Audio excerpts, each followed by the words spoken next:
বাড়ি আসার পর প্রথম বিয়েবাড়ির রিসেপশনের নিমন্ত্রণ ছিল আমাদের বাড়ির সবার। এটা কিন্তু দুপুরের রিসেপশন ছিল, আমাদের এখানে দুপুরবেলায় হয়।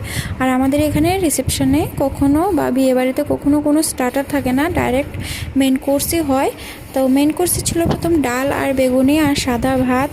যাই হোক, এটা ছিল খাওয়ার মতোই, কিন্তু এই যে মুড়িঘণ্ট দিয়েছে এটা কিন্তু একদম ভালো হয়নি, মানে আমার ভালো লাগেনি খেতে, অন্য কার কী লেগেছে বলতে পারবো না। দিয়েছিল এই তরকারিটা একটু ঝাল ছিল, মশলাটা একটু বেশি ছিল। দেন দিয়েছিল একটা মাছ, মাছের ঝোল দিয়েছিল, মাংস, পাঁপড়, শসা আর মিষ্টি। এটাকে বলে পায়েস। পায়েস কিন্তু আমি বেশি পছন্দ করি না, তাই নিইনি। আমাদের এখানে কিন্তু রিসেপশনটা দিনের বেলাতেই হয়, অন্যদের এখানে রাতে হতে পারে। দেন একটু বসে নাচ টাচ দেখে টাইম পাস করে তারপর মামা কান্না করছিল, না হলে আর একটু বসা হতো। মামা গরমে ও কান্না করছিল, তাই আমরা চলে এসেছি। যাই হোক।